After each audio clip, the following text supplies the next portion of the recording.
प्रेम सबके मन में जगाने लेकर आए हैं कृष्ण और बाल्टी बॉय। भारत है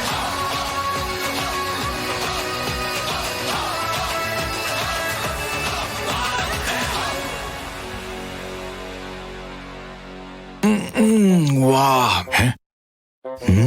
मैंगो। ट्रिश और बाल्टी बॉय आ जाए उससे पहले खा लेने चाहिए।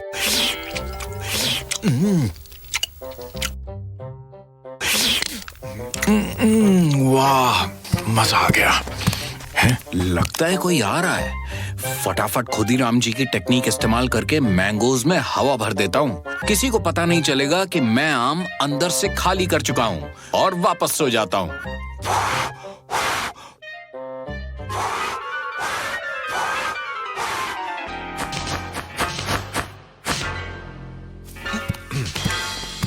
अरे अभी तक सो रहा है। क्रिश उठो। क्या हुआ? क्रिश उठो ना, साथ में आम खाते हैं। चलो तुम लोग बोलते हो तो खा लेते हैं। अटैक!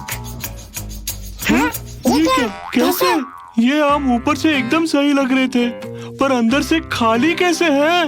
हाँ, खाली नहीं, खा लिए हैं बाल्टी बॉय।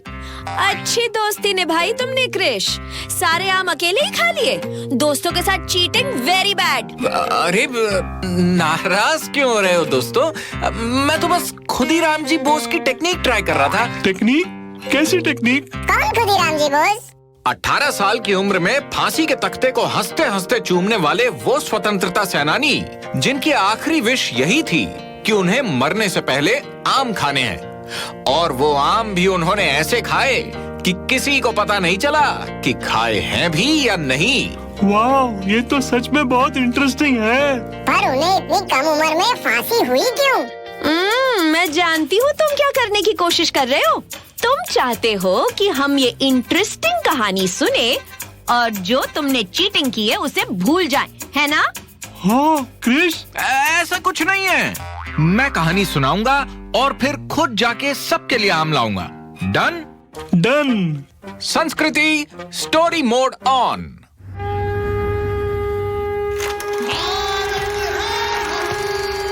खुदीराम जी बोस का जन्म वेस्ट बंगाल के मिदनापुर जिले में 3 दिसंबर 1889 को हुआ था। बचपन से ही उन्हें श्री औरोबिंदो और सिस्टर निवेदिता के भाषण सुनने का बहुत शौक था और 15 साल की उम्र में वो क्रांतिकारी बन चुके थे। क्रांतिकारियों को अंग्रेजों के खिलाफ नारे लगाने में मजा आता था और क्रांतिकारियों को कड़ी से कड़ी सजा देने में क्रूर जज किंग्सफोर्ड को मजा आता था। कंपनी सरकार के खिलाफ पब्लिकली नारे लगाने के लिए तुम्हें उसी चौराहे पे 20 घोड़े लगाए जाएंगे।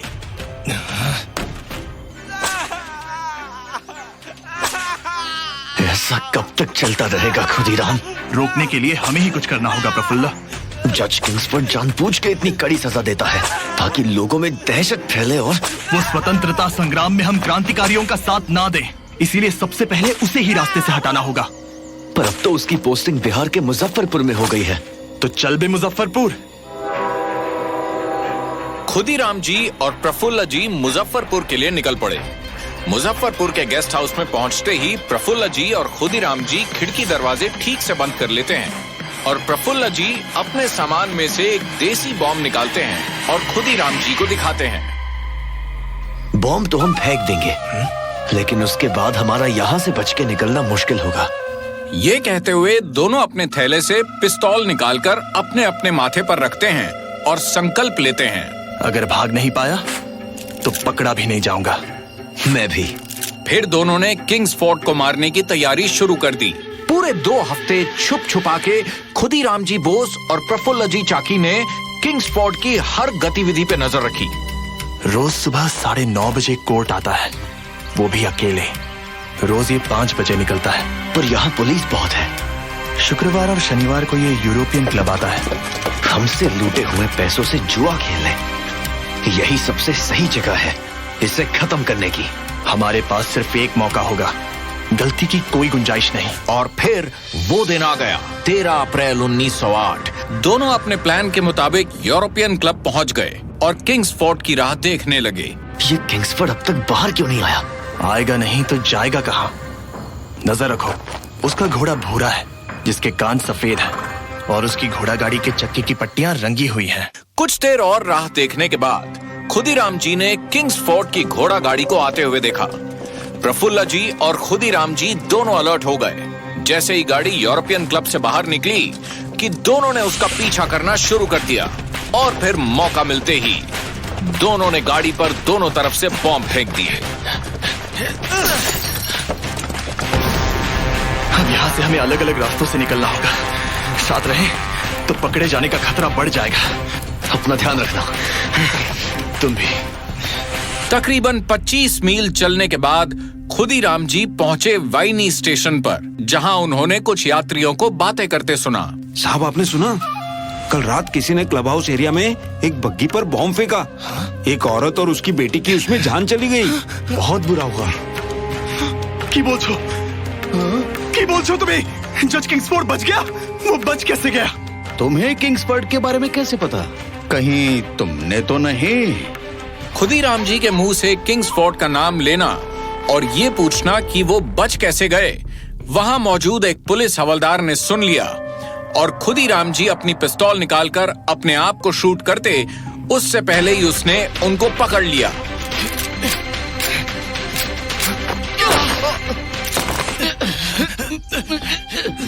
क्या उन लोगों ने इतना खतरा मोल लिया और किंग्सफोर्ड मरा भी नहीं? क्या उन लोगों ने गलत गाड़ी पर बॉम्ब फेंक दिया? गाड़ी भी सही थी और घोड़ा भी, लेकिन शायद किस्मत खराब थी। उस दिन यूरोपियन क्लब से निकलते वक्त एक ब्रिटिश बैरिस्टर की बीवी और उसकी बेटी को घर पहुंचाने के लिए किंग्सफोर्ड ने बड़कपन दिखाया और अपनी घोड़ा गाड़ी दे दी, जिसकी खबर खुदीराम जी और प्रफुल्ला जी को नहीं थी। किंग्सफोर्ड बच गया और वो महिला और उसकी बेटी मारे गए। ये तो बहुत बुरा हुआ क्रिश। फिर क्या हुआ क्रिश? खुदीराम जी को पकड़ने के बाद अंग्रेजों ने उन्हें जेल में बहुत टॉर्चर किया।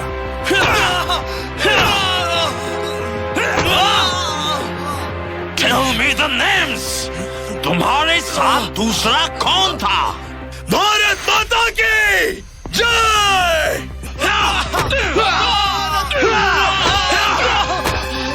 हम जानते हैं तुम्हारे साथ एक और आदमी था। लॉज में साथ में ठहरे थे तुम। नहीं, मैंने प्रफुल्ल के बारे में नहीं बता सकता, वरना ये उसकी भी जान के पीछे पड़ जाएंगे। क्या बड़बड़ा रहे हो? अकेला था, मैं अकेला था, मेरे साथ और कोई नहीं था। तुम्हें जो सजा देनी है मुझे दो। मैं मारना चाहता था उस जज को, और अगर मौका मिला तो अपना अधूरा काम जरूर पूरा करूंगा। कोर्ट में खुदीराम जी को एक और झटका लगा जब पब्लिक प्रोसिक्यूटर ने कहा, हमें इंफॉर्मेशन मिली थी कि 2 बंगाली लोग जज किंग्सफोर्ड पर नजर रख रहे थे, लेकिन खुदीराम का कहना है वो अकेला था। तो फिर उसके पास एकदम वैसी ही गन कैसे आई जैसी एक और अपराधी के पास से मिली, जो उस हादसे के अगले ही दिन भागने की कोशिश कर रहा था। अब मैं मुलजिम को कुछ दिखाना चाहूंगा। ये कहते हुए पब्लिक प्रोसिक्यूटर ने किसी को इशारा किया। एक हवलदार हाथ में एक बॉक्स लेकर आया, जो खुदीराम जी के सामने रखा गया, और फिर उसे खोला गया। उस बॉक्स के अंदर जो था, उसे देखते ही खुदीराम जी चीख पड़े। प्रफुल्ल!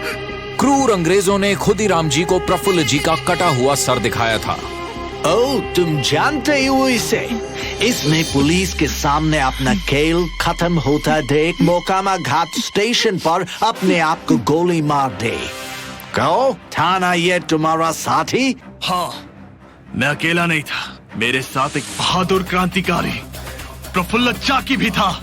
अब तक मैं उसका नाम नहीं ले रहा था, क्योंकि मैं नहीं चाहता था कि वो पकड़ा जाए, लेकिन यहाँ इस अदालत में उसका कटा हुआ सर लाके तुम अंग्रेजों ने अपनी क्रूरता सबको दिखाई है। अब मैं चाहता हूँ कि इस देश का बच्चा बच्चा उसका नाम जाने, प्रफुल्ल चाकी को जाने, इस देश के लिए उसके बलिदान को जाने। इस देश के 2 नौजवान अगर 10 दिन में ये कर सकते हैं, तो अगर देश के सारे युवा लड़ाई में शामिल हो जाएं, तो तुम अंग्रेजों को भागने के लिए ये धरती कम पड़ जाएगी। वो अंग्रेजी औरतें मरी, इसका हमको अफसोस है, पर हमने एक क्रूर ब्रिटिश जज को सबक सिखाने की कोशिश की, इसका हमको कोई अफसोस नहीं। अंग्रेजों, तुम डरो, बहुत डरो, क्योंकि अब हम तुम्हें अपनी मातृभूमि से खदेड़ के रहेंगे। भारत माता की जय। उस जज ने खुदीराम जी को फांसी की सजा सुनाई, लेकिन वो तब भी हंसते रहे। इसीलिए जज ने उनको पूछा, तुम्हें और कुछ कहना है?